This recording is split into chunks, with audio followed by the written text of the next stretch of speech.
This conference will now be recorded. And Director Gray. Okay, so this is the meeting of the Engineering and Operations Committee and a special meeting of the Board of Directors of the West Basin Municipal Water District. And the meeting is starting at 4:24 p.m. It's a little bit late. We had a special board meeting and we apologize for the lateness of getting this one started. We do have a quorum, so moving on to public comment. Is there any public comment, General Manager? Director Alvarez, I have not received any requests for public comment at this point. Okay, presentations. We have none. Okay, the next item up is the action calendar. And on the action calendar, what I'd like to do is take them in a little bit different order than what we have them. Since we are establishing two ad hoc committees or moving forward with the establishment of those two ad hoc committees, I'd like to move those to the first part of the action calendar. So if we could start with item C on the action calendar. Okay, we will do that. So, pages that on Julie. Okay. Let me get on the right page here. So item 5C, the title of this action is to establish an ad hoc committee for ocean water desalination, as we recently did for a separate reason with the City of Los Angeles. The board president has expressed his intent to establish a new ad hoc committee and appoint members to the committee to work with the general manager on matters regarding the ocean water desalination project. And as the code states here, I'm just reading it aloud to you, 2-1303, 2 parentheses 5 states the president shall make all appointments of members to ad hoc committees. These appointments do not require board ratification. That's the end of quotation marks. So the recommendation here is staff has recommended that the board establish an ad hoc committee for the ocean water desalination project, and the board president appoint directors to that committee, and that the board president appoint directors to that committee. Thank you for the report. Since President Williams here, would you like to add to that? I think it's a great recommendation. But well, thank you very much, Mr. Chair. I just want to say the reason for doing this is to allow us to have a greater discussion of these items without having to be in a formal meeting setting, but not to fear everything that comes through the ad hoc committee has to go through the home committee, which in this case it would be the E&O committee. You know. And then, of course, what goes through the E&O committee has to ultimately come before the board. So, and that will be in an open meeting. So there's nothing being done in any way to interfere with the free and open discussion on these projects, but just to have greater discussion in detail and not have lengthy committee meetings. So that's the reason for that. And these board members who are being assigned to these committees are being assigned based on their technical abilities as well as their expertise in policy. So that's why they are the way they are. We have each one has a person on there who has a great technical know-how and expertise, and then there's a member on there who is known for their abilities in policy. So it's kind of a nice balance. So they can check on each other, so to speak. Well, thank you very much for that, Mr. Chair. great. Any other board member have any comments they'd like to add?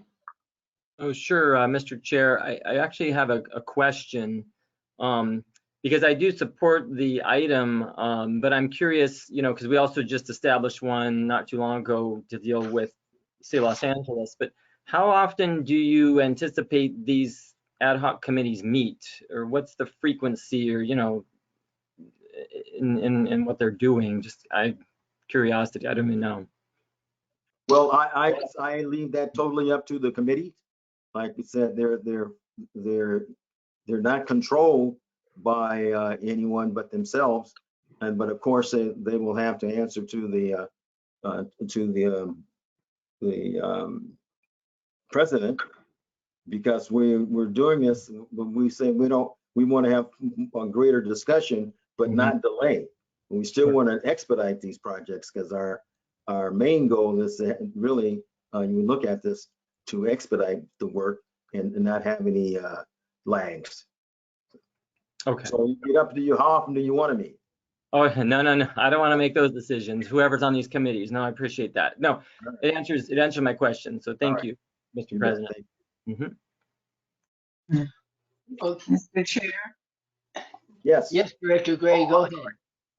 Yeah, I mean- I just wanted to comment. I think it's a good idea, because there are some issues on our agenda that may require more in-depth kind of discussions among the board members. And so I think it's always a good idea to have a special committee or an ad hoc committee to give us more of a platform to engage in those issues, to be more specific, so that we're fully aware of what we're voting on and making decisions on. So I totally support the president's effort to establish them. I'm very pleased to be a part of it. So thank you, Mr. President, for doing that. Thank you. Okay, any other comments? Yes, Director Alvarez, I have a question. May I speak? Yes. Yeah, okay. So I'm just wondering, is this, if it's the committee's desire, they're moving this to the board or as consent, or are they moving it without the nominations to the committee right now? Or will that come at the board meeting? Because we're in committee right now. Well, I'll leave it up to the president to answer that question. What is that now? Do you want the names of the people who are assigned to the ad hoc committees? Yeah, if you have that, then it can be, and if the committee decides to move it to the board, it can move to the board as a consent item. Won't have to be brought back up for. Very good. I can do that. Okay, for the, is it 5C? Correct. 5C is, I don't have that in front of me, but 5C is the Ocean Water Desal Ad Hoc Committee. okay, yeah, 5C would be for, would be Director Deere for his policy expertise, and for, and be yours truly for the engineering expertise. Okay, so Director Deere and Director Williams. Right, and then for, Well, wait till we get to the next one. We'll take up the next one in just a second. I thought we did them all together. I guess we didn't, okay. We're Then just we do talking, yeah. Ditto this, okay, Okay, so I think we're done with the discussion. I think we should move this forward to the board with the recommendation to establish the ad hoc committee for the ocean water desalination project with Director Deere and President Williams being members of the ad hoc committee. Is that the pleasure of the rest of the committee? yes.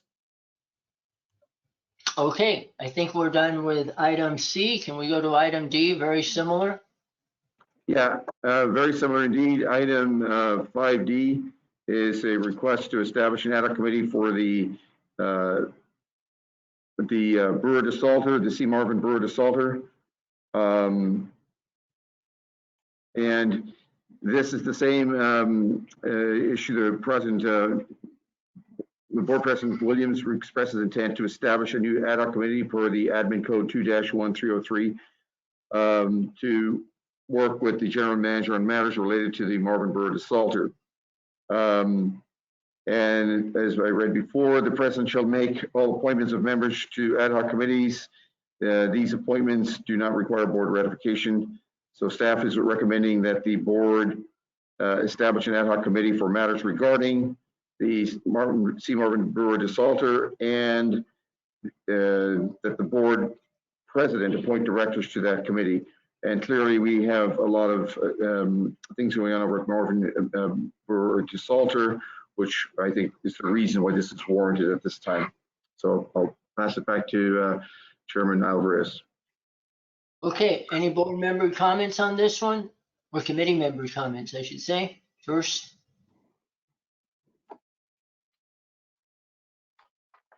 Okay, so if there's no comments on it, similar to the last one, Patrick, do you need a recommendation on the who's going to be the membership of this? And maybe President Williams can give you that information now. Yes, that would be preferable. Mr. Chair, Yes, sir. I can do that now. Okay, go ahead. Okay. For the Director Houston will be a member of that ad hoc committee, and he's being assigned to this for his policy expertise. And Director Alvarez will be a member of, and he's being assigned because of his engineering expertise. So there you go. We're having a very good balance there. And again, this will provide an opportunity to study issues more in detail and permit informal discussion, shorten committee meeting time, and utilize individuals' member expertise to expedite the projects. So thank you. Okay, any further comments? If there are none, I think that we should move this forward to the board with a recommendation that the ad hoc committee be made up of Director Houston and myself. Is that the consent of the rest of the committee? Yes. I guess it's just me and you, right? That's right. Yeah. I just want to make sure that, you know, we're everybody's on board. Sometimes we may have differences of opinion. Okay, very good. So we got those two ad hoc committees. I'm very pleased to see that. It'll make life a little bit easier moving forward. All right, next item, and then if we can return to the first item on the action calendar, and that is for the general manager to speak to. Okay, thank you, Chairman Alvarez. Yeah, this is the action here is development of a divestment plan for the C. Marvin Brewer desalter.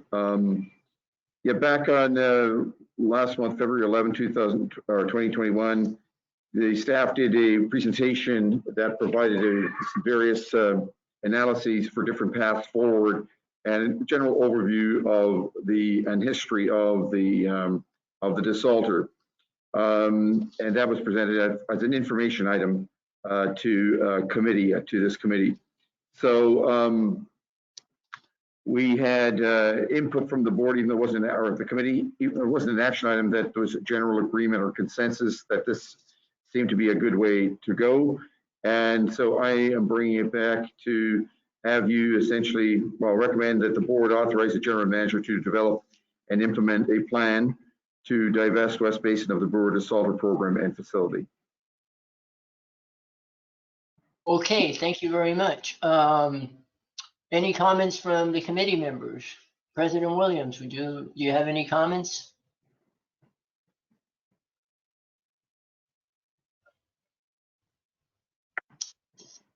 None. Okay, No. any other members of the board have comments on this? This is Houston. I think it's a good idea, so thank you. Okay. I think it's a good idea also.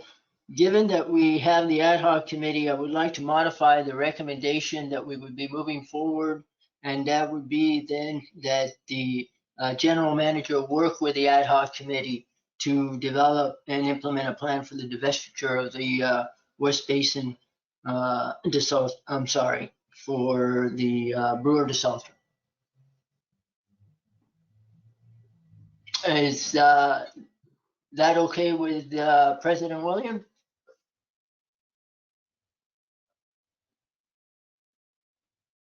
Director Williams, I think you're on mute. Yes, that's fine. And I would just caution everyone that sometimes we get a little excited about these kinds of projects, and we have a tendency to like get ahead of ourselves. So just remember that we have the ad hoc committee, and everything that goes through or everything that's done must go through that committee, and that committee in turn has to go through the back to the home committee, which is the this one, the E&O. That's all I want to say. Okay. So with that, we'll move this item on to the board.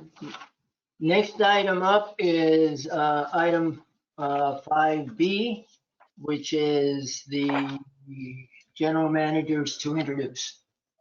Okay, thank you. And on the last item, we'll make the modified agenda motion, I should say, and have that as part of what goes to the board. So yeah, the next item, 5B, second item here on the action calendar, pertains to the Canton Park recycled water pipeline project. And we brought this item to the E&O committee back in January of this year.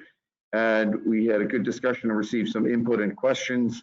And the president, the chair of the then chair of the E&O committee, President Williams, asked us to bring this back to address some of the questions raised by Director Alvarez and himself at a future E&O committee. And so here we are now in March. The staff has provided, tried to answer the questions that were raised, provide additional information in this report, and open it up then for discussion. Just we do have a presentation. I know Mark, if you wanted to say something before we go to the presentation. I think you introduced it well, Patrick. Good afternoon, board members. We have our senior engineer, Orlando Rodriguez, will provide the update together, and he does have a presentation that will walk us through some of the additional information that we gathered for the committee, and go through the findings and the recommendation. Orlando? Yes, Markev, thank you. And thank you, Patrick. Could everybody hear me okay? Yes, loud and clear. Thank you. And could everybody see my screen? The kind of first slide of the presentation? Yep. All right. Well, good afternoon, Chairman Alvarez and the members of the committee. As Markev and Patrick mentioned, today I will be presenting the staff report for the Kenneth Hahn recycled water pipeline project, and recommending to award a professional services agreement to perform the environmental documentation and preliminary design services. As also previously mentioned, we presented this back in the January E&O committee meeting, and there was some additional information that the committee members were seeking, as well as some questions. So I'll be touching on that at the beginning of this presentation, as well as throughout at various points. So now I would like to ask everybody to turn to page 32 of your agenda packet for the staff report itself.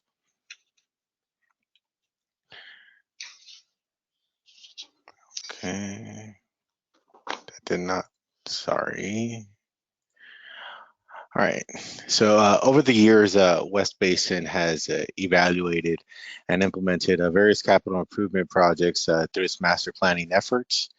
These master planning efforts involve performing a market demand analysis to identify potential recycled water end users, inside and outside West Basin service area. Although new capital improvement projects are often the result of these master planning efforts, there are instances where a potential end user has reached out to West Basin about the possibility of providing recycled water to their site. Based on the potential demand and feasibility of providing that recycled water to that end user, more project focus assessment, typically in the form of a feasibility study, is then performed to better define the project elements, identify some potential funding opportunities, estimated cost, and overall feasibility. Additionally, an agreement between participating stakeholders affected by the proposed project can be deemed necessary if efforts and financial responsibilities are committed by the stakeholders. So in regards to the Kenneton Park, representatives of the Los Angeles County have expressed interest for several years now in utilizing recycled water for their needs. So due to this growing interest, a technical memorandum was produced by California American Water in 2015 with the goal to assess the potential of providing recycled water from West Basin to existing customers within and adjacent to the Baldwin Hills area in the city of Los Angeles. Now, as a result, one of West Basin's business plan goals included tasks to investigate the feasibility of expanding our recycled water distribution system into the Kenneton Park. So in 2017, in coordination with Cal American Water, Golden State Water Company, and other stakeholders, West Basin completed a feasibility study that evaluated a recycled water service to the Kenneton Park and other potential customers in unincorporated areas of Los Angeles County, in Culver City, and the Baldwin Hills area. Now, due to the enormity and complexity of the entire project, the feasibility study recommended performing the project in multiple phases, phases 1, 2, and 3, where the proposed connection to our existing recycled water distribution system would occur at our dead end, which is a 36-inch diameter pipeline in the city of Inglewood, near the intersection of Prairie Avenue and Florence Avenue. So at the conclusion, the feasibility study evaluated a total of five alignment alternatives for all 3 phases, recommended the installation of a booster pump station and a storage tank along the pipeline alignment for phase 1 only, and identified a preferred alternative alignment based on a clear and structured evaluation criteria. Now, a map of the project is located under attachment A on page 38 of the agenda packet. And also, you could find a copy of the feasibility study in attachment B, which is on page 39 of the agenda packet. Now, if you're looking at my presentation here, there's an exhibit on the right. And just quickly wanted to touch on some key items here. In the solid purple lines, this is our existing recycled water distribution system. And along the map, you'll find some of our ancillary facilities, as well as some of our satellite treatment plants. And as you go, just travel a little bit north into the city of Inglewood, you reach our dead end here. And then here, this is where we would make our connection. And then in the yellow colored solid line is our proposed phase 1 alignment. As you go north, you see in the solid red line here is our proposed phase 2 alignment, and portions of that go into the Culver City as well as the city of Los Angeles. And just in the solid green line is the proposed phase 3 alignment. And in the feasibility study, it identified potential demands for each phase. Phase 1 has a potential demand of about 293 acre feet a year. Phase 2 has about 186 acre feet a year. And phase 3 has about 32 acre feet a year. So I'll be now moving on to the next slide for everyone. So per the recommendations of the feasibility study and other considerations, staff developed a scope of work to prepare the environmental documentation for all 3 phases, as well as the preliminary design report for phase 1 only, which includes tasks such as geotechnical investigations, alignment studies, pump station and tank site evaluations, a hydraulic analysis, and so forth. But in particular, kind of wanted to highlight the geotechnical investigations, which are a major component of the preliminary design work itself.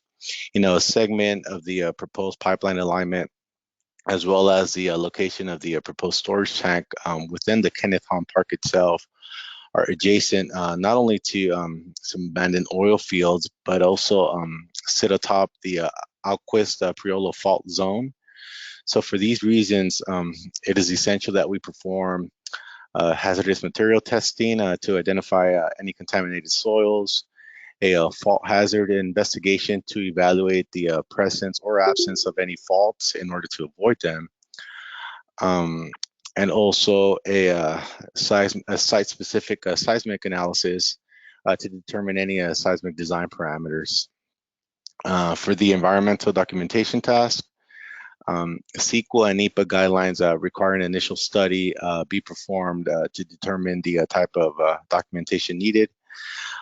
This could be anything from a negative declaration, a mitigated negative declaration, or an environmental impact report. Now, the entire anticipated project, which is phases 1, 2, and 3, should be evaluated to avoid, which is often referred to as piecemealing, which essentially means, dividing the project into 2 or more pieces, which could be seen as a way to avoid a large project mitigation.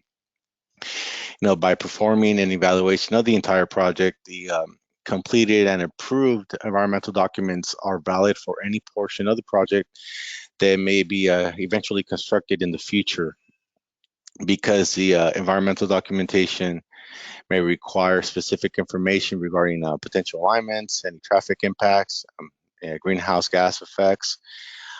Pairing the environmental documentation with the preliminary design work can help us avoid any costly delays or required recirculation of these documents. So, furthermore, in the past, staff has found that pairing these efforts to be very beneficial in addressing any questions during the public review of the environmental documents themselves.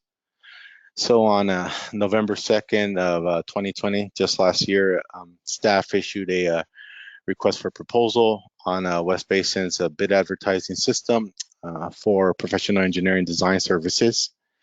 A total of 571 consulting firms received the RFP notice, which is opened by 58 consulting firms. Next, we held a pre-proposal conference on November 10th of last year, 2020, and it was attended by a total of 15 consulting firms via GoToMeeting.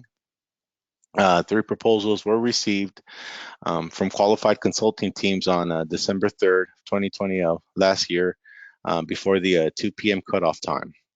The 3 consulting firms who submitted proposals were Gannett Fleming, AKM, and Lee and Rowe. After the proposals were received, a selection panel of West Basin staff and an outside panelist began the evaluation process per West Basin's selection process guidelines. And the 3 consulting firms participated in interviews on December 15th of last year, 2020, via GoToMeeting. So at the conclusion of the evaluation process, the team led by Gannett Fleming received the highest score and therefore the top ranking. The Gannett Fleming team was able to explain their technical approach in a clear and concise manner in both the written proposal and in the oral interview, in which they highlighted knowledge of past studies, the importance of proactive community outreach, the understanding of the challenges along the preferred alignment route, and an expertise in the pump station and storage tank site evaluation. So also I would like to point out for a detailed table of the written proposal and interview results, you could refer to attachment C on the agenda packet, which is on page 185. Now here, if you're looking at my screen, there's this exhibit on the right, and I just kind of want to, this just gives us a little bit more of a zoomed in view of the actual project itself. Once again, we have the kind of tie-in location here in the city of Inglewood. As we start traveling north, we cross for a short, brief segment into the city of Los Angeles, and then eventually into unincorporated area of Los Angeles County. We here in this small kind of yellow boxes are proposed location for the booster pump station.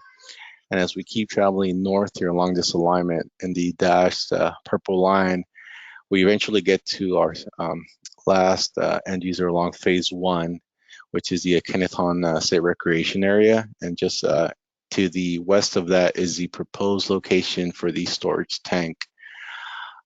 Once again, here, and I know it's a little bit difficult to see, but I do want to emphasize that this is also attachment A. So you could probably get a better view there, but here I would like to point out this is our phase 2 alignment. As you travel west, you move into Culver City, and you see some of in these circular elements. These are some identified potential end users along that alignment on phase 2, and then as you go east is another segment of our phase 2 alignment, and you go into the city of Los Angeles. And here, as we come back south near the kind of, I would say, the middle of the phase 1 alignment, it's the beginning of our phase 3 alignment. And going west, you get into other areas of Culver City and unincorporated areas of Los Angeles County. And there's a small segment going east here in the unincorporated area of LA County. So I will be moving on to the next slide for those following me in the presentation. So for our next steps, we hope to award the project this month with the board's approval. We would then anticipate the project start date to be May of this year, 2020, in just a few months. And based on Gannett Fleming's proposed schedule, which was included in their proposal, we anticipate the project to be completed around February of 2022 next year. So now I would like to read the recommendation. Staff recommends that the board authorize the general manager to enter into an agreement with Gannett Fleming for professional engineering design services for the Kenneth Hahn Park Recycled Water Pipeline Project in the amount of $1,045,860 plus a 10% contingency in the amount of $104,586 for a total not to exceed amount of $1,150,446. And I'd like to thank everybody for their time. And at this moment, I would be glad to answer any questions from the committee. Thank you. Okay, well, thank you very much for that report. I'd like to, before we get started with the discussion, say that subsequent when this came to the committee previously, the general manager was very courteous and gave me a copy of the feasibility study, and I appreciate that. And also took the time to meet with me and discuss some of the questions I had about the project, and I will be following up with some additional comments. But I do appreciate all of the feedback and information that I have been provided. It's all been very helpful. With that, President Williams, do you have any comments? Yes, I'll hold my comments until after I hear Director Houston's comments. This is a project that he was very much interested in because it's in his service area. So I'd like to hear his comments. Thank you. Sure, Mr. Chair. Is that okay? Yes, go ahead. You've been invited to speak. And How did I know you're going to do that? Well, you know, there's a lot.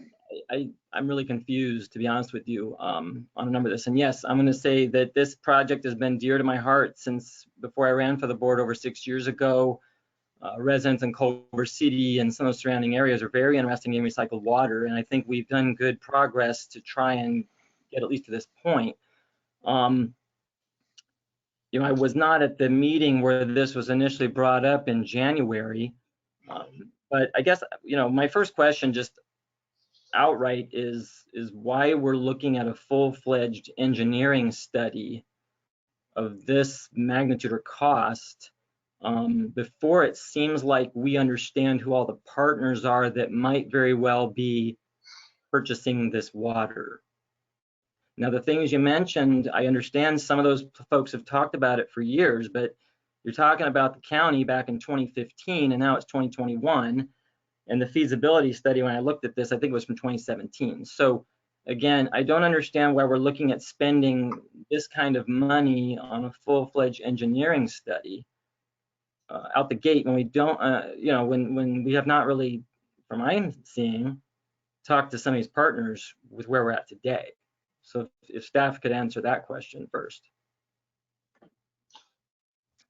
Does staff want to answer that question now, or would you like to? I have a similar question. You might want to wait till that we have a follow-up question. It's up to the staff. I can answer it right now. It's fine. Go ahead then. So yeah, as you mentioned, Dr. Houston, the feasibility study was prepared in 2017, and which identified all that it identified. It put some definition on the project itself with some alignments and some, a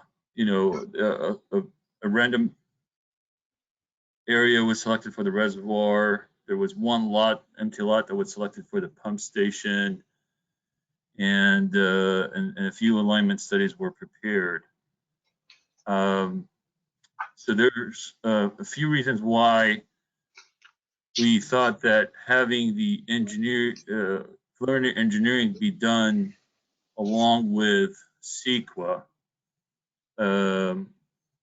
But before I get into that, let me answer your question. We prepared it in 2017, and then subsequently we came to the board and presented late 2019 on the results of the feasibility study. And then based on the input that we had there, we included the project to do the preliminary design and initiate this process in this year's capital budget. And then that got approved, and subsequently we moved to the next step with preparing environmental documentation, which could be crucial for obtaining funding for the project. But with the environmental documentation, there are certain elements that require validation and further definition of the project that we thought would benefit the environmental documentation, and puts us in a better position for obtaining funding. As Orlando mentioned, there's the alignment goes through an area. There's the Newport Inglewood Fault crossing the area, and so we wanted to make sure that we have enough definition, enough understanding, enough information that could supplement the environmental documentation to be able to put this, to have an accurate definition of the project itself and its costs for as well. Okay. Well, and I'll let my colleagues try and weigh on this too, because honestly, that's very confusing, quite frankly. But I wonder too, is there a way that this project will be looked at in a piecemeal way? Because it's got 3 phases. We all know that the first phase, that's the one that has the highest likelihood of something moving forward. I think those other 2, again, we really just don't know. It seems like you would potentially just look at the first part, and then down the road, we could look at those other 2. I mean, part of this, don't get me wrong, this is a very big pipe dream. And even when it was brought to me back, in the day, if you will, 6+ years ago, it was always, boy, we would love to have recycled water, but, we need to look at the facts of what would that cost. And then West Basin could, of course, engage others to see who else would be willing to potentially partner with this. Because ultimately, my whole goal in all this has been, let's have numbers on the table. We're either going to make this thing pan out, or we're all going to move on to something else. So I still believe there's political will there. I believe there's a way to potentially do this, but I want it to be done the right way. So I'm going to end here for a moment, and I'll probably have more questions in a minute. But I have to say I was pretty shocked when I saw this come out on an agenda in the new year, asking the board to approve an engineering study for over $1 million+ when, quite honestly, I don't think I've had a conversation with most the general manager and staff for almost a year about this, and then COVID hit. That was last March, and I didn't hear any discussion of this through the year. And yes, it's in my district, but I'm going to say I'm not in a position to support spending significant amounts of money for something that I don't know yet it's going to pan out. So I'm very leery to spend this kind of money. But I'm going to hold any comment beyond that for later in this conversation. So thank you, Mr. Chair. Okay, well, thank you very much, Director Houston. Any other members of the board would like to make some comments at this time? Okay, hearing none. I do have some follow-up comments based on the opportunity that was given to me to review the feasibility study, which staff kindly included in the staff report, and as well as the time that the staff has spent with me just giving me some additional information. So first item, if I could direct you to page 61 of the board package.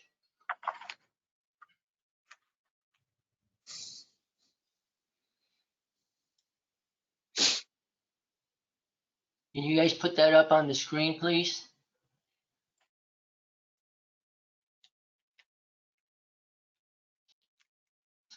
Okay, so there were 5 alignments that were considered. And in reviewing the feasibility study, there was quite a bit of discussion and analysis that went into the 5 alignments. And the recommended alignment is alignment number 1, which is the CalAm water option. And if you go and scroll to the bottom of that page,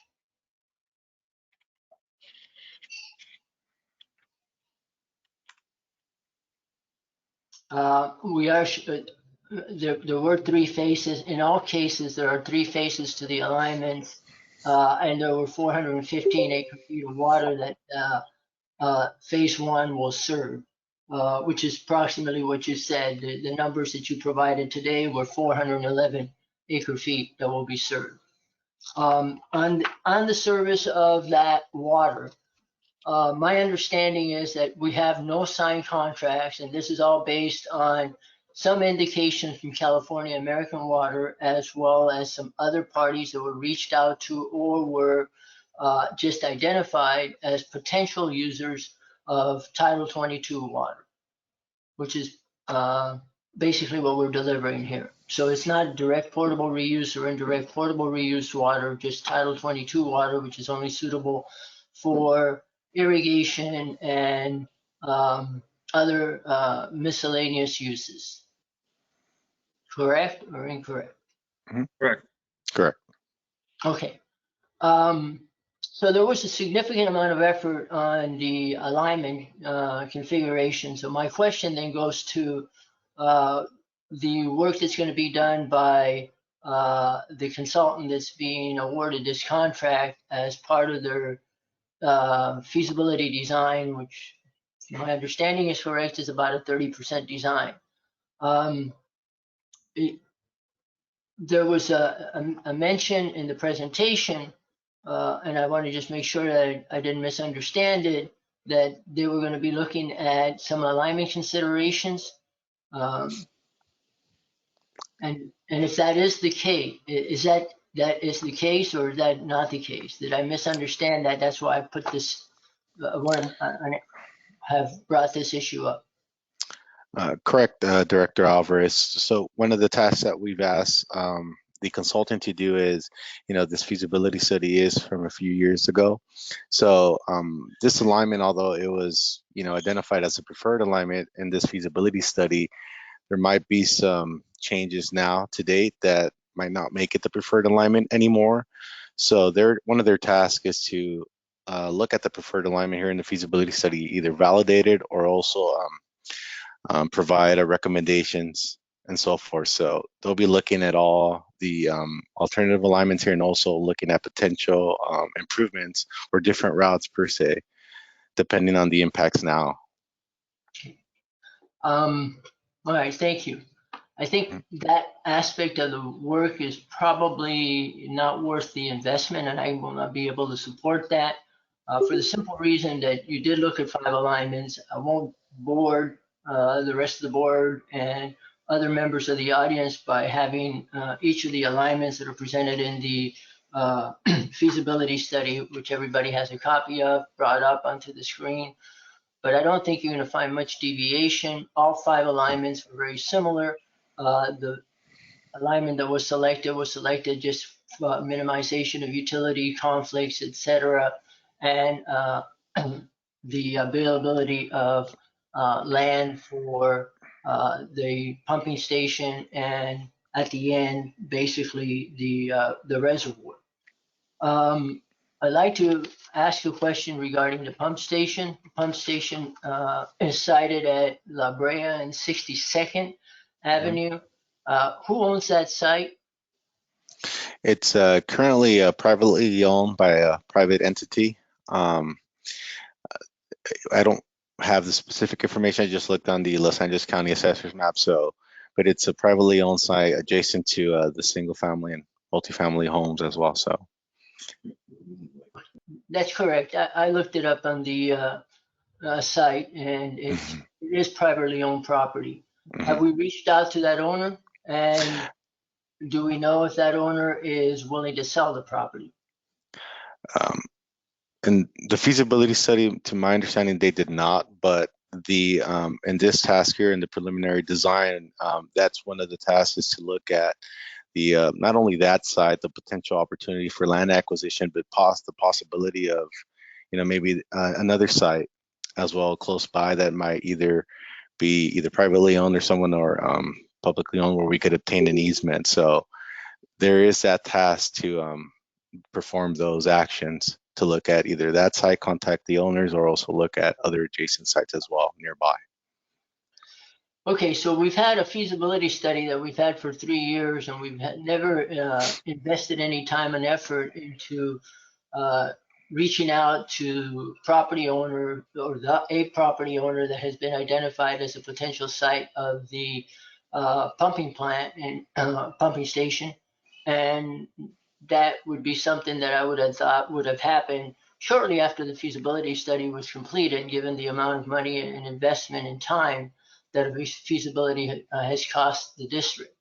So that's one item that I think probably needs to that we need to go back and look at and really determine the availability of that potential site, and not kind of revisit or rebuild the whole feasibility study, because then why did we do it? So from my point of view, I think that would be something that we need to revisit and hold off before we proceed with this project.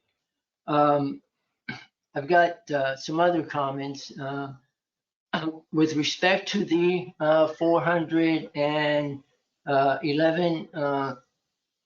acre feet of water, that's going to be sold. I have to go back and correct myself.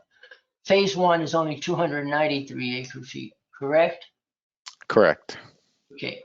I had earlier said it was 411 or 415. So I apologize. Going back to phase 1 in the feasibility study, why did the estimated potential usage of recycled water change? And some of the potential sites have gone away, or? The main, if in the feasibility study, in the executive summary, Lee and Rowe provided an update to some of their potential demands. So the biggest change, if you go to page 43 of the agenda packet, was in a reduction in the potential demand for the Kennethon Park itself. There is I think originally they anticipated about 252 acre feet a year for the Kennethon Park, and that has been reduced, I think, through their I guess some more effort after the original completion of the feasibility study. It has been reduced by almost 100 acre feet a year to about 156. acre feet a year. So they modified this a few months after. Okay, so it is 292 feet that's potential water demand. On that 292 feet in that table R1 that you've got up on the screen, two of the purveyors are, or a purveyor for two of the users would be the Department of Water and Power, City of, is that the City of Los Angeles Department of Water and Power? Correct. Yes. In both cases, or in one case is the City of Los Angeles Department of Water and Power, in the other case, LA County Department of Public Works, because of the transposition in the W and the P. Just want to make sure. No, those are both LADWP, sir, the Department of Water and Power. So, LADWP right now, have we worked out an arrangement for making sure, since they're going to be basically operating the line, that is a little bit different than from the situation that we've got with the service area where we have a recycled water line that they're also operating? Well, I should correct that, not operating, but they are also controlling the customer base. And that's what I meant by operating, but because we may have some similar issues here, so Yeah. are we? Maybe I'll take that. I just raise that as a flag that is potential area of concern. We don't need to spend a lot of time on it because otherwise we're going to be here all night. Okay. But just in looking at users, it's the issue that Director Houston brought up and that I brought up the first time is how real are all these users and what obstacles are we going to have to jump through? And I see some obstacles in terms of getting to the point where we're going to do that, since none of them have been addressed. Right now, it's kind of build it and they will come approach. My next questions have to do with the cost. So can we go and discuss the cost of this project? And maybe what we should do is go to page 158 of the agenda packet.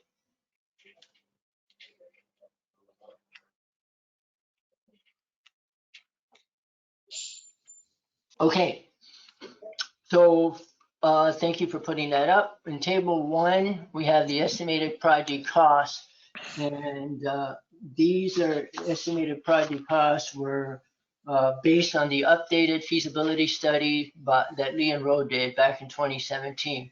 First question, and I couldn't quite figure it out. When they updated the cost and the update to the feasibility study, was that done in 2018, 2019, 2020? What was the date of the updates? Or it was just right at the end of the feasibility study? The update, is my understanding, Director Alvarez, is it was right at the end of the feasibility study. The kind of market analysis or whatnot, some of these tasks were performed early on. So as they subsequently came near the end, they revised some of their numbers and some of the information in the feasibility study. Okay, thank you. So the numbers in your estimated project costs are based basically in 2017 costs.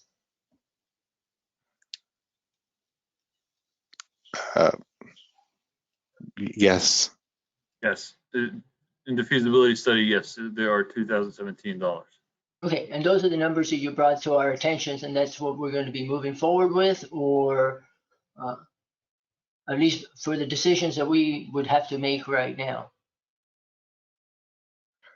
These were the dollars that we had presented when the feasibility study was done. We had presented to the board, and subsequently we used some of these numbers in projecting the costs for our 5-year capital improvement program. So this was the basis of it. For the capital improvement program, we did convert this 2017 dollars to last year's dollars. Okay. So this project is going to cost construction-wise, just construction dollars, if we build phase one alone, 12 million plus dollars. Probably quite a bit more than that if once we upgrade these numbers to 2020 numbers or 2021 numbers, which is where we're at now. And by the time we're ready to go to build, it's going to be significantly more than that. It can be 2022 or 23 numbers, correct? Or not correct? Okay. Correct. So I'm just trying to get a handle on the financing aspect of this. Overall project cost and then $15 million. Is the estimated O&M still correct? Those are based on 2017 dollars too. Okay, so those numbers may be a little bit higher. Or- Correct. Okay, so in terms of financing the project, how are we financing this particular project? So, of course, the feasibility study provided, looked into some funding opportunities as well. We had the Canton project, always had the Canton project part of the Harbor South Bay program, for which we thought that maybe at some point some Army Corps of Engineer funding may become available for the project. When the feasibility study was done, there was discussion amongst stakeholders at that time that it is costly and that they would be interested if funding opportunities would become available. Furthermore, we discussed this project in part of our master planning efforts for our recycled water master plan. We talked to LADWP because they had it in their master plan to serve Kenneth Hahn with recycled water at one point, but they've told us that they've since abandoned that plan, and they were open for the recycled water to come in from West Basin, but they were open for that to happen. They wanted to be involved in discussions. Obviously, some sort of an agreement would have to be put together if that were to happen amongst us and LAWP and the other stakeholders. So to answer your question, financing this project, we would assume that there would be some sort of grant funding and stakeholder funding as well to make it happen. Okay, so do we have an idea? You mentioned Corps of Engineers may be interested, and do you have a ballpark for what that is? Well, the ballpark, when we do if the Army Corps of Engineers does participate in the project, what happens is that they would pay about 75% of the project, and the other agency would pay the rest, the 25%.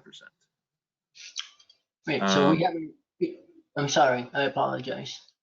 No, that's the general rule of thumb for Army Corps funded projects. I understand, but do we have then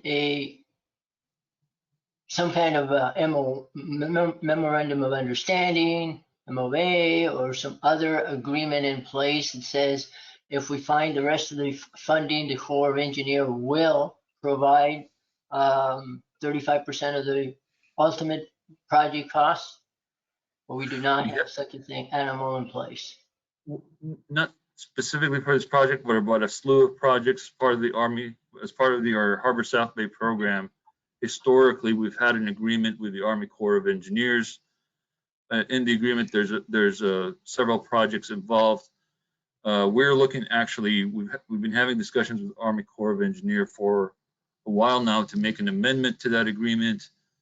And not only to make an amendment, but also to come up with a new agreement for potential new funding from the Army Corps that might come up in the years to come. Okay. And we'll be bringing that item to the board soon. So there, at this point in time, we really have no outline of individual grants we would solicit or individual programs we would specifically apply for, how much money we'll apply for, et cetera. We're moving forward with the design of a project for which funding is still to be determined. Correct. there's a little bit of outline in the feasibility study about potential funding, but you're right. The thought was to proceed with preliminary design and environmental. One objective of that would have been to position us to get the funding if you have the environmental stuff done. The other aspect was to save some time for the project. But you're right. The thought was to initiate this process while at the same time, get the project defined a little bit better, while at the same time talk to our stakeholders and potential funding sources to provide funding for the project. But there is no specific memorandum of understanding to fund the project today. Okay, so thank you Yep. on that one. Is the intent then, if we move forward with a design, that the construction would be funded by us, by the district funds? I mean, that's a decision for the board to. It's really we can come back and present the results of what the cost of the project could be with and without the funding. And that would be, I guess, the board's decision whether to proceed with just West Basin funding versus no, let's wait and see who else will pay in and put agreements together, then proceed with the project. Okay. So this would be maybe something that you're going to bring back to us and say, if you want to proceed with this, you might have to fund it 100%. Yes, we can bring that back. I just making that as a comment, because my concern is ultimately funding these projects in terms of how they're going to get paid for. Real quick, if we build phase one, let's say we move forward with a design and we build phase one, we're going to be selling 293 acre feet approximately of water, assuming that every one of your potentially assumed users signs on. Correct? Correct. Interesting enough, based on current rates for recycled water, and I will go with the highest rate, so that basically if you buy between 0 and 25 acre feet, if you sell all 293 acre feet of water, the project will generate in revenue $367,000 a year, which is the estimated O&M cost in 2017 dollars. And I'm using the revenues based on current 2020-21 West Basin water rates. So we basically would generate, assuming that you sell all the water that you've identified as potentially being sold, you'll be able to basically just barely cover the O&M cost of as it was in 2017, and we all agreed earlier that those costs would probably be greater today. So if the district were to finance this project, it would be a 100% subsidized project from other ratepayers subsidizing the project. And even if the district was to finance 10%, because you got 90% of the project financed through grants and or other players, it would still be subsidized by others. I'm not quite sure that I can support or that I will ever support that kind of an investment. It's just not a good business practice, in my opinion. And that's just a comment for moving forward. I think that the numbers just don't add up. And I want to go back also, talk a little bit more about financing, and specifically financing this portion of the project, the feasibility study that you're recommending to the tune of $1,100,000 plus or minus. So let me go back here.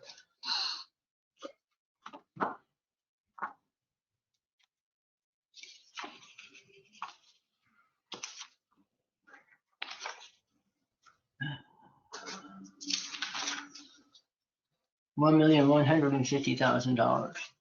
So how are we financing, or how are we paying for that $1,150,000? I believe in the last year's capital budget, the funding source was commercial paper. Yes. It is. Yep.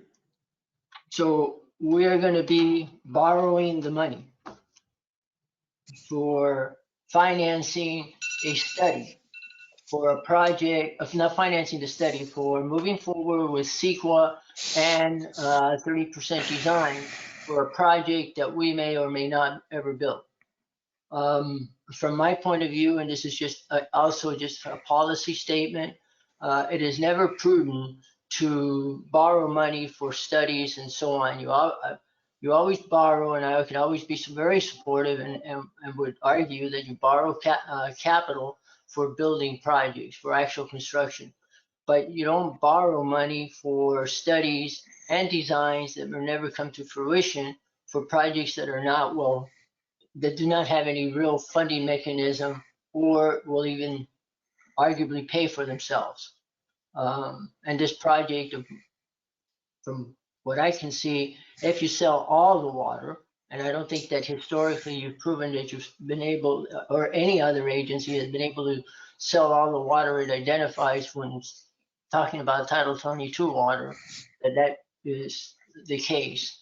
So I think that we need to revisit that issue. The other issue I'd like to point out, just for the board's understanding and my own, is that in the approved budget, the amount of money that was approved for financing the project was $886,000. We're asking basically to sign a contract for $1,150,000. The staff report does note that there's only $886,000 in the budget. So the commitment is that we're going to sign a contract if this moves forward and it gets approved by the full board for $1,100,000 and some odd $1,000, with not having previously made a commitment to fund that amount. Therefore, I'm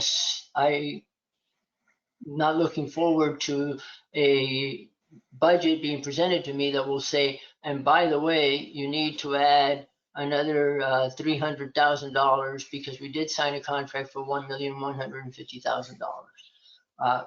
I'm not quite sure that's good public policy. Definitely, in my opinion, a good business practice. So again, I just think that we really need to think a lot more before we move forward with this project in terms of design. Just not well thought out.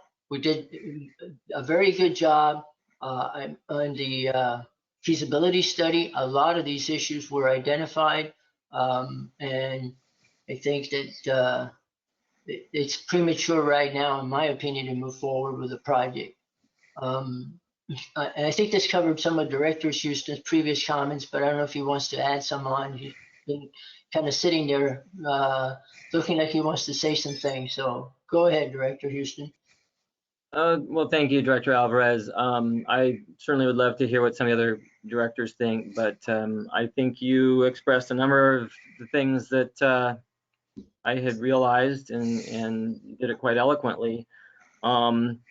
As well as I think, quite frankly, it's been laid out quite well that this project is not ready to move forward in this way. But again, I'd like to hear what potentially, Director Williams has to say, and I may have another question or comment afterwards. Director Williams, do you have something, additional comments you'd like to make or questions you want to raise? Well, thank you very much. Like I started off saying that that I was waiting to hear Director Houston's comments, because this is a project that's in his division, and that he was pushing forward back early on, and I was very supportive of it. But again, it was the kind of a project that really, to me, had no constituents for the project. I didn't know who else was in favor of it, and no one with money I know that at one time, the supervisor, Mark Ridley Thomas, had expressed some interest in it, but no one else that I can recall. So I was kind of waiting to see how things would go. But again, our recycled water projects don't have people standing out there in line. We usually have to go after them, but with some kind of assurance that if we built the project, that they would buy the water from us. But it doesn't look like there's anybody out there ready to do that. So I'm just wondering to just ask our Director Houston, has any of his constituents there come to him talking about why and when are we going to get that recycled water up to here, up on this hill? I know that's why we went on with the Torrance, because we had that kind of support for the EV pipeline, but I haven't seen this for the Baldwin Hills. So I kind of would really get in line behind both the Houston and Alvarez with this project at this time. Thank you. And thank you. May I respond, Director Alvarez? Yes, you may. Sure. No, Director Williams. I know that the Baldwin Hills Conservancy has been very interested, of course, in potentially buying water. And then, of course, it's always been said in that area, especially Culver City, they would love to have recycled water at some point. Now, the question was, how do you get it to them? And did you get it to them just because we happen to have this potential project that had been talked about for years to Kenneth Hahn? Well, maybe you could come down the hill. So that would be an option. And obviously, staff has done the due diligence to explore that, which I think was really good in the last couple of 3-4 years. And then I have no idea if you can come through it a different way from Playa Vista over toward that end of Culver City. I have no idea. What we do know is that, Culver City would probably have locations. Certainly, there might be some interest and or those unincorporated parts of the county. Now, I'm not going to sit here and say I'm some expert on how we are going to get the water to these locations. But what you know is that folks, they ask questions, and these are elected officials like council members and others.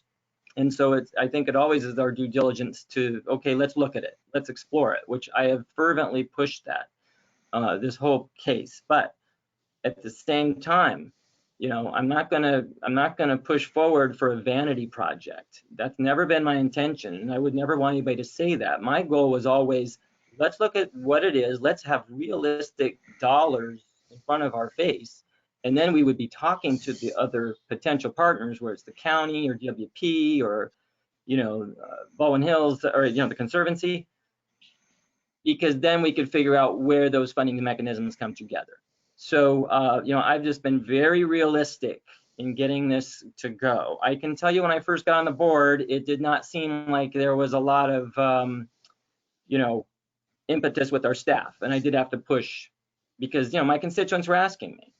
So I had an obligation to explore it, of course. And so we're in the weeds. I do understand it. I do think it seems that whatever has gone on here has really put the cart before the horse. And I'm just not pleased. I'm not happy, because when I saw this come on our agenda back in January with this kind of price tag, and yet we don't even understand who else we might be working with, it seems to me. That's just so concerning. I don't even get it.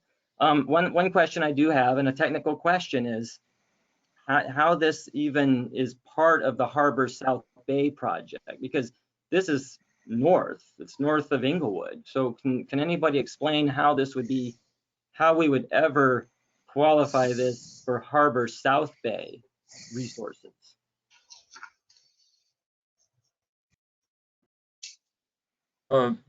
Dr. Houston, I'll look into that, see how the project made the list. I don't have the answer. Maybe EJ can chime in.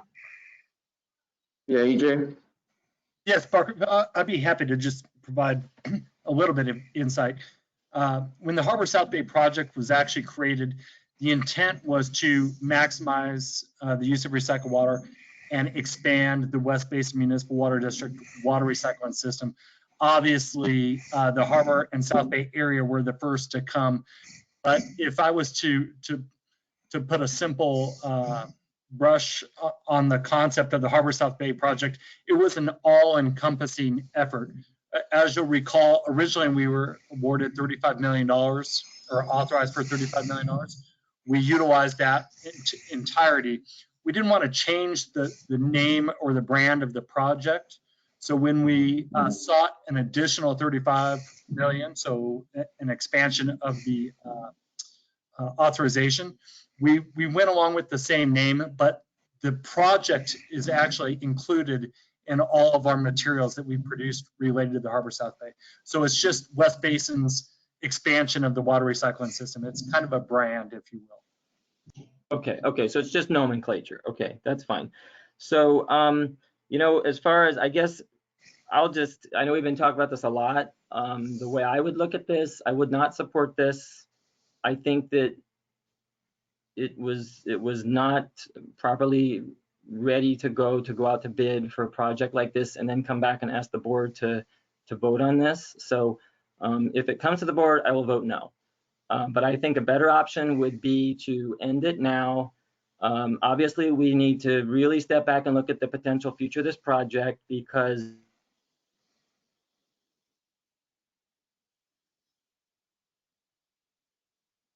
talk to DWP or whomever the retailer in that area would. It seems like we have not even to make sure that we hire to move this thing forward. So, you know, and yes, I represent the area, but guess what? I want to represent the best project. I want to represent good projects, you know, and then we can all be in agreement as a board on where we're putting our resources. So again, I think the best thing to do would be to cancel this and go back and look at it again in a different way with the board, as well as we're going in our budget talks, and maybe that would be where that conversation comes up for next steps. So, so that's it for me for now. Okay, any other comments? Director Williams, do you want to add some additional comments? Well, no, this is a committee hearing, right? That we are looking for direction from the committee, for E&O committee, to send this forward to the full board. Right. And I can tell you now that I would not vote in favor of that. Because I see that there are 3 directors, or 2 directors right here are not in favor of going forward. And those are the 2 directors that I would be following. So I would not be voting in favor of this. Okay, well, thank you for those comments. Any other directors would like to make any comments? Okay. I think at this point, I mean, I had some other things to talk about, but I would not move this item forward to the board. So right now, from the E&O committee, I believe that this project should just be tabled, if you will. And maybe what we ought to consider, and what I would like to recommend that we bring back to the committee, is to maybe just look at the EIR CEQA work. I don't want to misrepresent that. I use the 2 interchangeably, the environmental work. And then maybe we do the CEQA work so that we have the CEQA done and be able to go out and try to get some grant funding and say that we have a project for which the environmental work's been done, with the understanding that you possibly need to do an amendment or 2 to the environmental work at the end, because it may take 4 or 5 or 6 years to get all of the funding in line. And we may never get the funding in line, but that would be something that we can discuss. That would be, I think, what would be the best choice, or just drop the project and say, at this point, we have enough on our pallet. We borrowed $9.7 million to finish the Harbor South Bay extension. So that's not 100% grant funded. And I doubt that this project would ever be 100% grant funded, but we could get a long ways there, possibly. So that's my feelings. I would recommend that we not move this project forward to the full board. And is that the consensus of the committee, President I Williams? concur. Okay, Director Williams, yeah, I concur. all right. So is that clear enough, General Manager? No, I have a couple of questions, please. So just so I'm clear. So we're not moving it forward to the board, but we're being requested to research possibly doing CEQA only and use that as a vehicle to potentially secure funding for that part. Is that the request? I heard that part. I just want to be sure I'm hearing it correctly. Yes, that is the one potential, or let's make that a request, that we look at possibly doing the CEQA only, because with the CEQA and the feasibility study, and I think you have a very good feasibility study, it defines the alignment. There was a lot of consideration on it. I could take that feasibility study and use it for justification of grant funding. It sizes the pump station or the booster pump on the system that needs to be built. And that's done. The hydraulic analysis was done. They do make a recommendation that you do a transient analysis, but that's not a big deal. They size the storage tank. So the feasibility study is very good. And basically the feasibility study is at the point that you can give to another firm and go, here, give me 100% design based on this feasibility study. Yes, in that process, some things get tweaked as you go through that, but that's pretty typical in the industry. So I think the better approach here that I could be more supportive of is let's do the CEQA, and then that would be some justification for going out and getting some grant funds for this project to say the project is ready and it has environmental clearance. In most applications for grant funding, they're always asking, do you have the environmental clearance? Yes, Prop 1, I for agree. example, says, hey, has environmental clearance been done? Oh, okay, thank you for that clarification. So we are clear what the direction is. And so for this project here that was on the action calendar, we will reject all bids that were received. And we'll come back at some point in the future with the CEQA options. Yes. Okay, thank you. You said you may be supportive of that, depending on the numbers, and that may be a vehicle for potential grant funding. Okay, great. That's really great discussion, and thank you for the input, committee members. Okay. All right, with that, we're at the information calendar portion of the agenda. So there's a capital improvement program update. General Manager, who's going to do that? Yeah, thank you, Chairman Alvarez. Yeah, we have a couple of items that we want to highlight here. Where is Wendell? Yeah. Hi, Wendell Johnson, our Manager of Engineering and Operations, Manager of Engineering, and with some support here from Camille Castillo, our Engineering 2, and I believe Veronica Govea, our Engineering Supervisor, and Joel Blair, our Senior Engineer, will all participate in this fairly quick report. Thank you, guys. Thank you, Patrick, for that introduction, and good afternoon, Chairman Alvarez and committee members. I'm here this afternoon to give you an update on the capital improvement program. If everyone could turn to page 200 in their agenda packet. As you are aware, the department manages about 40 multi-year, multi-million-dollar projects in their 5-year rolling CIP program. With a value of about $270 million. This month, we are going to give an overview of some of the projects that are in the planning and research stages, some of the projects that are in the design stage, as well as our projects that are under construction. Please turn to page 201.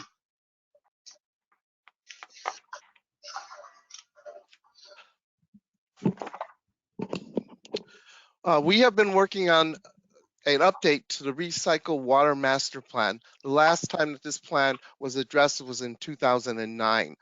This program, or this plan, is almost ready to be presented to the board in the next few weeks. We expect that we will be having a a workshop on the plan to give further direction on an overview of what the district will look like for the next 20 years when it comes to recycled water products, as well as the distribution system on there. One of the time-to-time things that are necessary in an organization of our size and the number of capital projects that we do is an update to the specifications and standards plans. Okay, this hasn't been done for more than a decade, and we're in a current process of updating both the front end documents as well as the standard plans, because over the last 10 years, as we receive more knowledge about recycled water, some of the plans have changed, and we're in the process of updating those plans and specifications for that. The solid handling program is a program to take a look at our solids at ELC, our main plant. And essentially, what we're looking at is we're looking at the possibility of, as you know, the plant was built almost 25 years ago, okay, and we've been handling the solids in the same method for the last 25 years. Technology has changed quite a bit. In addition to that, the equipment that's in place has reached its end of its useful lifespan, and it's difficult to even get in some of the manufactured parts for the press, the sludge press that we have at the facility. And so we're looking at updating that system. And one of the things that we're looking at as this leg of this planning and research project is the possibility of a direct connection with the county sand district, so that we would no longer handle solids at the facility, but the county would handle the solids for us at their plant. Okay. We're coming to a few milestones with the distributions, the DCS system, okay, or in other terms, the SCADA system, and we will be in the future, in the next month or so, we'll be presenting a workshop internally, as well as providing the board with an update on how we are progressing. This is a planning and research project because we don't have enough information. Similar to feasibility studies, we don't have enough information to actually go out for the design. We've gone through an assessment of an inventory of what we have at our various plants and how they would communicate and what is available on the current market for that. Please turn to page 202.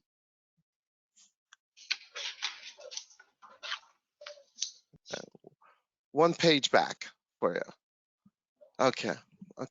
We're very excited over some of the projects that are in the design phase. Okay, and as was brought to the board and the ELC last month, we've completed the expansion of the Carson facility, and those plans are out for design. Matter of fact, that we're having a pre-bid meeting later this week. Okay, and we're looking forward to that project. And so it's one of the first and one of the largest expansion projects that the district has embarked on in a while. Okay, the chemical storage design plans are about 90%. Okay, and we will be coming back to the board to give you a more detailed update and a modification to the consultant contract as this project moves forward to 100% design. The Title 22 converted filter booster station, okay, this is for the Title 22 filters 11 through 14. Okay, that is 100%, and we're coordinating this work with the Title 22 filters 1 through 14, which is lower on this chart, the R&R project of that. As you may be aware of that, we've completed filter 8, we've completed filter 9, and we will be starting filter 2. Okay, and so what we're going to be doing is we're going to be coordinating the rehabilitation of those filters. So if we move forward with the converted filter booster pump station, those filters will be in the optimum condition to receive the Title 22 water, therefore being most cost effective in its operation. We've just started on a number of projects under the design area in the barrier pump station and basin R&R. It was observed last year that we had some spalling concrete in one of the basins when it was de-watered, and we're in the process of analyzing what needs to be done in order to keep this basin in top shape. We plan a outage or a dewatering of the plant of the basin in either the end of April or possibly at the end of March, but we're really targeting the end of April at this particular time. We've also started on 2 nitrification product tanks projects, one at Torrance and one at Chevron. This has been a little difficult with the COVID and the availability of divers and the ability of them to travel freely across the state in order to get inside and do a visual inspection of the tank. And now for what everyone usually sees is we're going to go through the construction phase of this program. We're on page 203, and I'm going to briefly touch on the chlorine contact basin, and then I'm going to introduce some other members of my staff to provide you with a more detailed operation of the projects that they are handling. Right now, we're in the process of commissioning the chlorine contact basins, and we're experiencing some problems with the basins, and we've come up with some strategy to improve the basins and how they're going to be operated in the future. We're developing both a protocol for operating the basins as well as the possibility of going there and then strengthening the baffle walls that are within the basins that are causing us a little bit of a problem. And at this time, I'd like to introduce my senior engineer, Joel Blair, to give us an update for the hyperchloric chemical storage project at ECL. Thank you, Wendell. Good afternoon, Chairman Alvarez, President William, and Director Houston. I will be sharing a few photos from the sodium hypochlorite tank replacement project at the Edward C. Little Water Recycling Facility. This project is currently in the construction phase, and as Wendell mentioned, we are approximately 70% complete. On page 205 of the agenda packet, we can see a photo from early February showing one of the 4 fiber reinforced plastic tanks at the facility. This is at the fabrication facility in upstate New York. Here, the 35-foot tall tank is on its side. It was being stored on wooden saddles as another tank was being manufactured. It was undergoing the last rounds of inspection and was being staged for shipment over to the ECL facility here in El Segundo. Moving on to page 206. On page 206, we have on the left a close-up of one of the anchoring brackets at the bottom of the same tank in New York. There are 10 of these brackets all around the bottom circumference of the tank, and these brackets will hold the tank down on its concrete pad at the ECL facility. On the right of page 206, you can see the 3 foundations at the facility that are ready for these tanks. If you look very closely, you can see on each pad about 10 vertical anchor bolts. These anchor bolts are embedded in the concrete, and it's these brackets on the left that will go on these anchor bolts to hold the tanks down. On the top left of this photo on the right, you can see the last remaining tank. That tank will be demolished after we install at least 2 of the new tanks and get them operational. The first 2 tanks are actually on the road from New York, and we are expecting them here at the facility on Monday, and we should be installing them next week. These were the photos that I wanted to share with you today. I will turn it over to Veronica for an update on the MF Fruit Tank project. Thanks. Thank you, Joel. Good afternoon, Chairman Alvarez and directors. I'll be presenting, as Joel mentioned, on the construction update of the microfiltration filtrate brake steel tank project. You can please follow me to page 208. So along the progress of the construction, we have been presenting some of the photos, and essentially this is a continuation from those presentations.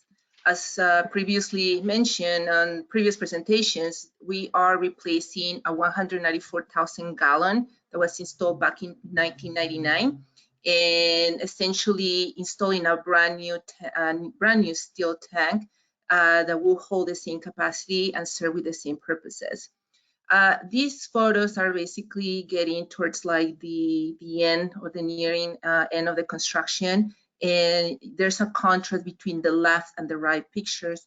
On the left, you can see the interior of the tank as it's being welded and also ready after the welding, sandblasted and clean, and basically getting ready for the painting and coating, which you can see the finished product on your right side of this slide. You can please follow me to page 209. Again, these are other takes of the tank, but from the exterior of it, and following in a counterclockwise motion. On the left top, you see an overall view of the tank, and there's also already some of the pipelines that are attached to the tank that once we are ready to do this, to put it online, are going to be basically feeding this tank. If you focus on the roof of the tank, there is a kind of a gooseneck pipe. That's a portable bypass or portable backup system that is seldom in use when there is needs to supplement the tank with water. On the right-hand side corner, you see photos from the roof. And if you look at the bottom photo on the right-hand side corner, you see the portable water line that is basically going into some kind of basket. That is an air gap that we work with DPH to get it approved. So, and one of the improvements that we're doing as part of this project is basically making that, modifying this air gap in a way in which we comply with all the requirements on maintaining separation between the water being dropped into the tank and the distance that it needs to maintain. So essentially we have created like this cone, and what we're gonna basically be installing is like a mesh. So that way that will prevent more of the dust that goes into those tanks, and also maybe some animals that may run or fly into the tank by accident. So, so that's one of the improvements that we have done on this project, and that has been a cooperation on getting to that design with DPH. And then on the left-hand side corner, essentially at the bottom, you see just a side view of some of the pipes that are basically running along the tank, and that is a steel pipeline that is running on a diagonal. That is the pipeline, the portable water pipeline that is connected to that bypass or backup system that is connected to the tank. Currently, we are, like as I mentioned, in the process of being completed. Our expectations were that tomorrow we were going to be shut down to do the turnover to get this new tank online. And unfortunately, due to the rain, we were forced to push that particular shutdown for next week.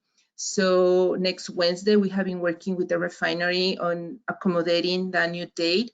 And we're going to be doing the 24-hour shutdown next Wednesday to get this system back on running. And after that, we'll be basically completing some of the aesthetics work, cleaning up and demobilizing. So we'll be completing this project by the end of the month. And unless you guys have any questions, I will pass on the next presentation to Camille Castillo. Thank you, Veronica. Good afternoon or good evening, Chairman Alvarez and members of the committee. I will be presenting a construction update on the barrier blend station modification project, which is located in the city of El Segundo along El Segundo Boulevard. So if you can please follow me on to page 2.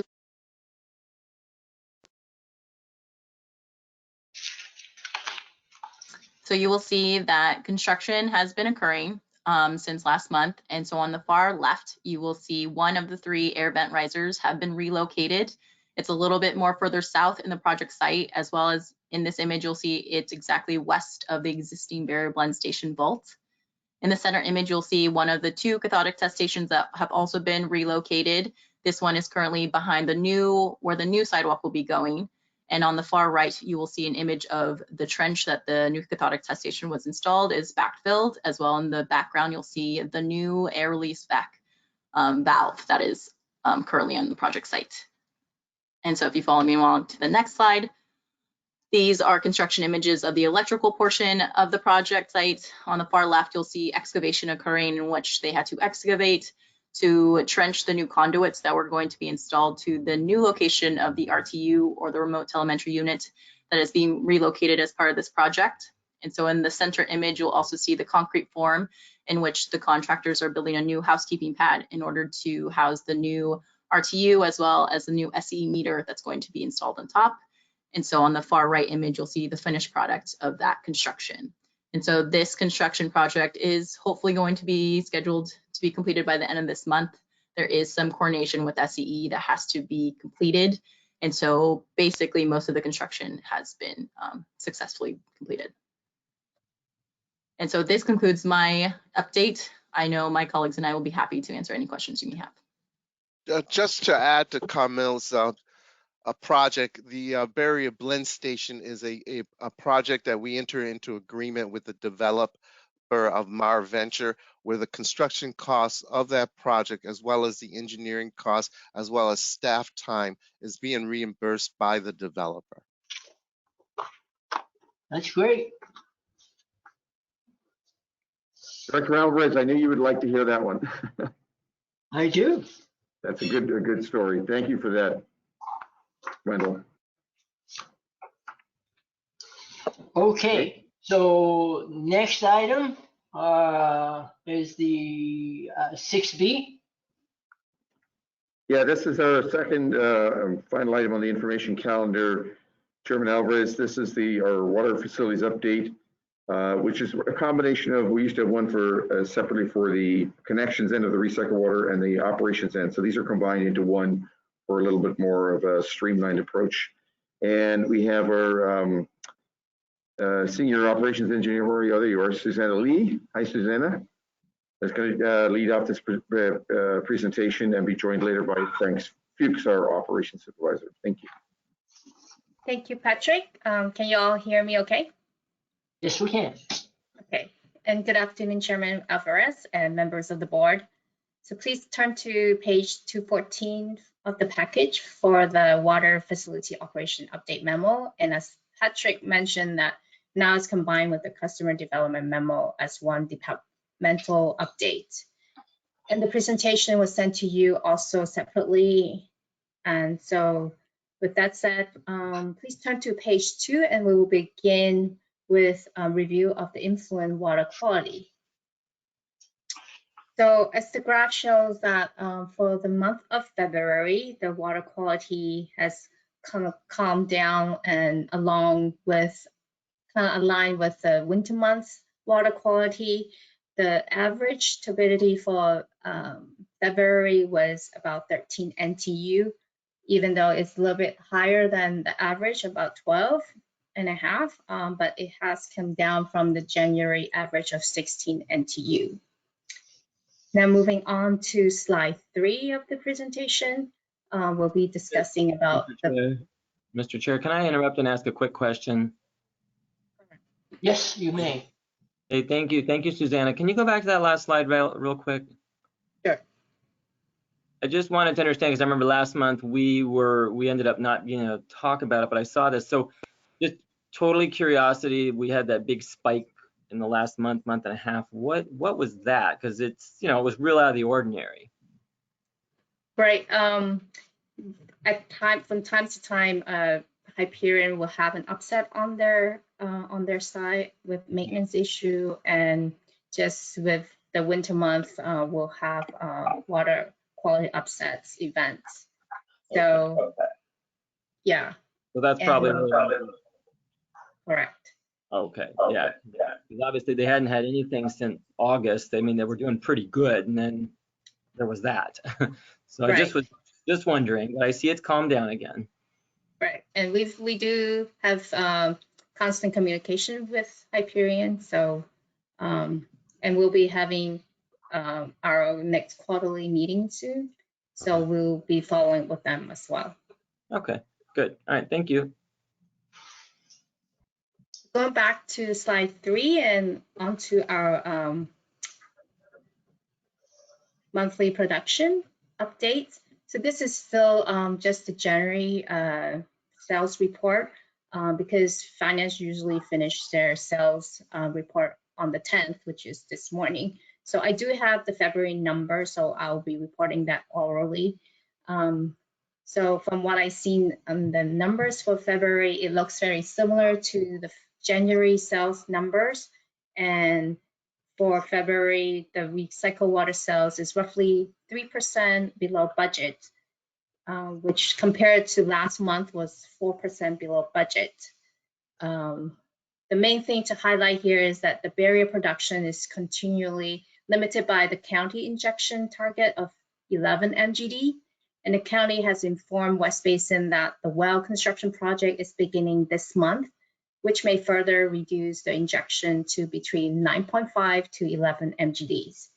And this will last through the spring of 2022. Currently, barrier is roughly 12% below our budget as of February. And we will see how and when the reduced injection will affect us in the coming months. Overall, for the refinery, productions have been holding steadily, and with the exception of Torrance, the Torrance nitrified especially has been continually affected by the COVID conditions. So Chevron did have a system, and moving on to Chevron, I just want to say that there was a system upset on their end at the end of January, which continued to kind of affected our boiler feed production due to them trying to bring back their system at the beginning of February. Moving on to slide 4, as with each month, staff has been informing the board of the different activities that are happening with the operation department. So last month, staff informed you about the low curtailment pilot that West Basin is participating in. This month, I want to talk about the chemical optimization program. So for the board's information, chemicals plays an integral role in the various treatment processes, and the chemical project makes up roughly about 20 to 25% of the recycling water O&M budget. So with it being one of the largest expense, operations staff is working together with SUEZ to develop this program to really provide us a roadmap to optimize chemical usage and costs by assessing, analyzing, and tracking the chemical savings and dosage, while aligning with West Basin's strategic goals of maintaining water reliability, providing safe and high water quality to our customers, as well as keeping our commitment to cost reduction and environmental stewardship. So the program began with SUEZ first establishing a baseline with the 2020 chemical usage. And as one of the outcome of the COVID operating conditions, it has brought to West Basin staff's attention that securing backup supplier is also very important and is needed during emergency conditions.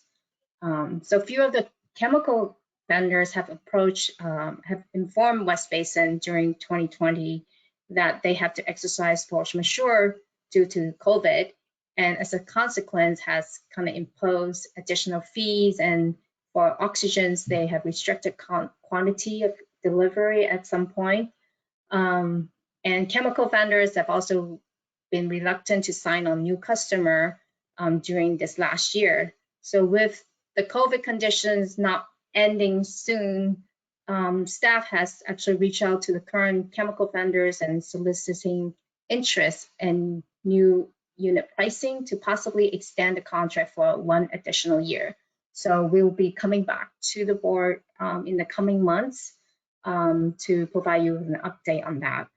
This is in hope to provide staff with some time to review our chemical contracts and policies to see if we need to adjust anything. Can I interrupt you for a second? On that issue, So what you're saying is that right now you're getting, or you're seeing problems from vendors in delivering materials, in this case chemicals, because COVID is impacting their operations? Yes. So oxygen was a high demand in few months prior during COVID, the height of COVID. So that the oxygen delivery was impacted heavily. So we actually stopped using our ozone treatment system for a month. But that has been lifted now, so we are back to operating the ozone process. And carbon dioxide was also impacted, and that vendor has actually imposed a additional fee for the use of carbon dioxide. So how much of a surcharge are you seeing across the board generally in terms of COVID-related impact? For the carbon dioxide, we have seen additional 50%, and I believe also for ozone as well. You said 50%? Yes. So for the carbon dioxide, our unit price is about 7.076 cents. The surcharge has been 0.04, averaging 0.04 cents. So that's roughly about 50%. Wow. Yes. I've seen some other increases, but this is more significant than what I've been seeing. But thank you. Go ahead. Okay. So finally, the three items listed here on the right, really like specific studies that staff have identified and will be beginning to work on later this year, and we'll bring it back to the board as we have additional updates and results. So moving on to slide 5, and this is also a new slide, and we're switching from operations to maintenance. And as maintenance is the second half of the O&M equation. So starting this month, staff really wants to provide more details on our maintenance program. And we'll start this month by providing a general overview of the maintenance work orders that take place at our 5 treatment plants. And as part of the asset management effort, operations staff have been working hard in cleaning up the data and restructuring our maintenance program this last 2 to 3 years. So together with the 2018 upgrade and revamp of our computerized maintenance management system, we really now have confidence with the data that's been collected, and which allow staff to generate informative reports to help us assess how we're doing in terms of maintenance. So this graph shows the number of work orders that have been processed each month for the past 2 years. And it's really mainly divided into 2 main maintenance types: preventive maintenance work orders and all other work orders. And all other work orders including the various types of corrective maintenance, as well as safety and facility related work orders. And from this graph, you can see that for the last 2 years, SUES staff completed between 1,000 to 1,400 work orders each month. And of this, roughly 10% of them are corrective maintenance. And staff will be developing more detailed reports in the future and bring them back to the board. So moving on to slide 6, and we will review a couple of maintenance highlights for the month of February. So let's look at the first set of photos on the left. And this is showing pinning activities for phase 4 MF membranes. And the phase 4 MF membranes are now 3.5 to 4 years old, and we're seeing more and more fiber breakage from these membranes. So in the past, I've informed the board of pinning activities for phase 4, as well as various MF systems throughout different treatment plants. But you are all aware that the backbone to our advanced water treatment systems are the membrane processes, which is microfiltration, as well as the reverse osmosis. For microfiltration process, one of the main maintenance activity is called the pinning of a module. And depending on the specific model of a microfilter, it could have up to 10,000 fibers per modules. And one of these fibers have a breakage. That means it is allowing solids to pass through and degrading the performance of the module. And when there are enough fiber breakage, then it will not pass integrity test, and staff will need to service this module by pinning. So essentially putting a pin at the head of a fiber so no water can go through it, and therefore affecting the performance from that modules. So however, each time we pin, we do lose a bit of productions. So getting back to the photo is really showing staff how bringing a rack of membranes and trying to identify the specific modules that are having issues. It used to take up a lot of maintenance and operator time because there's no good way to identify which specific modules. And a lot of times it will result in unnecessary removal of the modules. So SUEZ maintenance staff designed and constructed this pinning device, which they call it the fish tank. And what this allows staff to do is quickly identify specifically which modules needs to be pinned. To better illustrate how this works, I have a short videos that shows how this device works. So if you can stay with me as I start the video.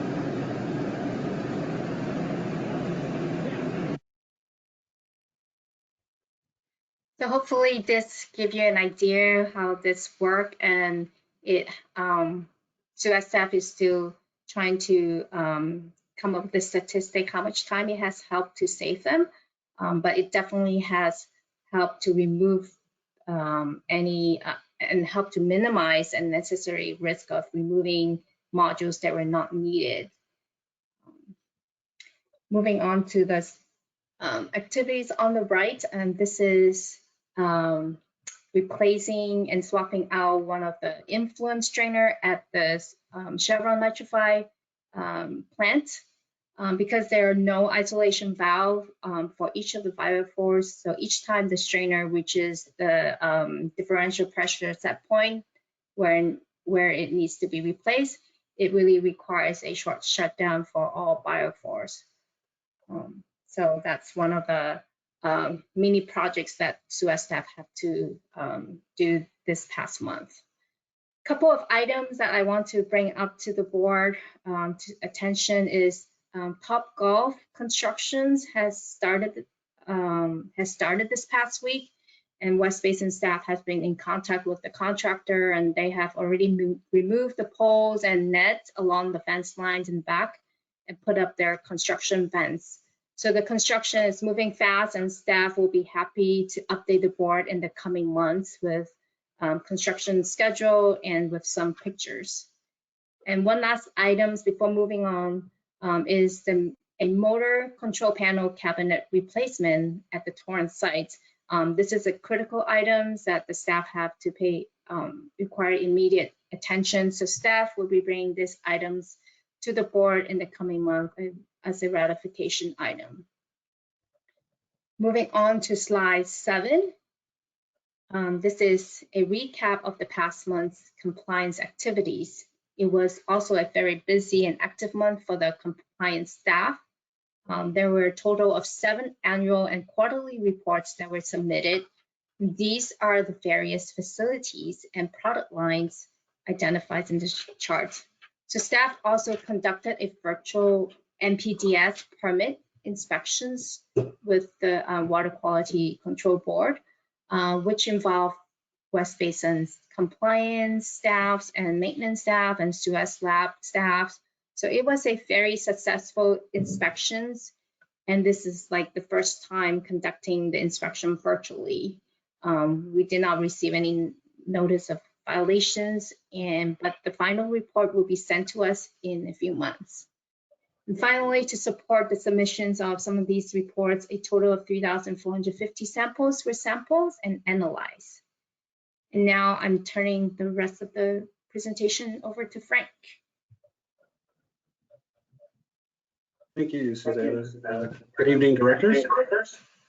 And I'll be providing an update for the potable water customer service, as well as recycled water distribution system maintenance activities, and also an update on customer development and current customer support. So starting with the Metropolitan Water District customer projects, the WB23A is a new service connection that was requested by Golden State Water Company several years ago. There's no major update on that. That design is continuing. That Metropolitan Water District is implementing that design. For WB30 and 31, that is a project regarding some manhole covers that were modified by Golden State Water Company. And so Metropolitan Water District has to review those modifications. So that's still ongoing. There's no major changes with that project. For WB32, that project is still on hold. I do want to mention that for WB41, this is a new service connection that California Water Service had requested in Torrance to support their Hermosa Redondo system. And the plan that Metropolitan Water District had proposed was to incorporate the construction of this new service as part of a larger Metropolitan Water District project. It's they call it their second lower feeder relining project. But unfortunately, Metropolitan Water District has put that project on hold. They don't have a schedule to resume that project, unfortunately. And so without a schedule, Cal Water is evaluating if they will even move forward with that project. So we'll make sure to keep the board updated of that. For the Title 22 Purveyor Service Program, the only item to note is that sampling was conducted for the quarter in February. And for the brewer desalter production, the desalter was off for most of February due to repairs needed on the well pump. And it's anticipated those repairs will take place this month, and it's anticipated that production will resume toward the end of this month. Next slide. And so this is an update. This is a newer slide, but we wanted to present an update on the recycled water distribution system maintenance activities. And these are activities that are conducted by California Water Service Company. So this is in addition to their operation and inspections of our pump stations and disinfection stations. So for the month of February, Cal Water conducted maintenance and inspections for 52 air vacuum valves. We did have one leak in the city of El Segundo on February 2nd. This was on El Segundo Boulevard, just east of Nash Street, and it was a 2-inch service line that serves a irrigation meter for the medians.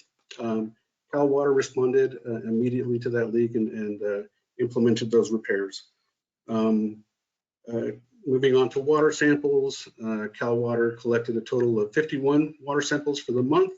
They exercised 21 valves. They conducted 2 maintenance and what we call customer service activities. The maintenance was, as you can see on the photograph on the left, as they conducted an inspection of a vault. These are for meters that are on Aviation Boulevard that serve LADWP. So we can meter the combined amount of water that is served to LADWP's West Side system. And so they conducted an inspection of that vault. And you can see in the middle photograph, they also exercised those valves that serve that vault. And then in total, they responded to a total of 491 underground service alerts. Then moving on to new recycled water service connections. Staff has been working with LA County Public Works to connect a short section of the Dominguez Channel bike path to recycled water. And so this is just a new meter service that was recently constructed in order to serve this. It's a very short section of landscaping. It's located in Hawthorne on 120th Street, just east of Crenshaw. It's over by the Hawthorne Airport, close to SpaceX. And so this irrigation system will stretch about a third of a mile south from that location, and it'll use less than an acre foot per year of recycled water. Next slide. Staff is continuing to work at the, or provide support at the LA Stadium for their construction of new irrigation systems. This is specifically for what is called the Performance Venue Plaza. And so as you can see here, they are still constructing or installing purple pipelines for the irrigation system. And so staff has been conducting site inspections with the Department of Public Health, and they anticipate that they're going to finish this section of the irrigation system in June of this year. Next slide. And staff is also working, we've been updating the board on the new building that was constructed over at Cal State Dominguez. This is a existing recycled water site, and they're actually completing the construction of their irrigation system. These are some inspections that were conducted last month of a new irrigation system that was installed, and it's anticipated that we'll be able to schedule what's called the final cross connection test this month, so that they will connect this new irrigation system to the entire recycled water system within that site. And then the next slide. And we provided updates to the board on Grandview Elementary School in Manhattan Beach. And this is just another update. We're continuing to provide support for inspections of the new recycled water irrigation system that is being installed. This was an existing site, so it's considered a modification. We're also not only inspecting recycled water, but as we've mentioned before, we also inspect the potable water lines to ensure that those are labeled properly, and of course that there are no interconnections. And so, and this site is expected to be connected in August of this year. And that concludes our report, and we'd be happy to answer any questions. Any questions from the board? Mr. Chair, I do have a question. And thank you to all the staff who participated in this report. Just one item, Frank. At our facility over on El Segundo Boulevard, there's been like some construction tape or something on the landscape in front of it for probably 2 or 3 months, and I haven't said anything, but it's out there on the front. I don't know what that is. You know, if there was a pole down or the gardeners were doing something. So if you guys could just look into that. It's been like that for multiple months. So that's that. And then the other thing, I just want to say thank you. It's really amazing, and I like this new format, is to see how quick and easy it is to go through here and look at these projects and some status. But also we do have a lot of work going on. So I appreciate that, but it makes me think, and you guys give good pictures, and maybe this is something, for tomorrow's committee or what have you, but probably some of the type of things, if it's okay with those customer sites on occasion, that we, put some of the photos out as the projects are being developed, on our social media channels. I have no idea, but I'm just saying, I think it's really cool to see the work that's being done. And that might just add to some of the information we're putting out there. So that's just more a comment for staff. So with that, thank you.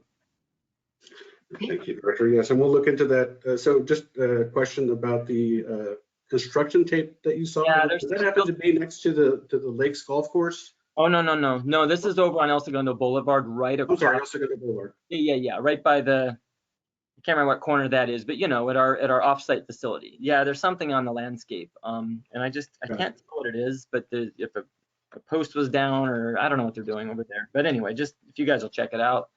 Otherwise it's been looking pretty clean. So thank you.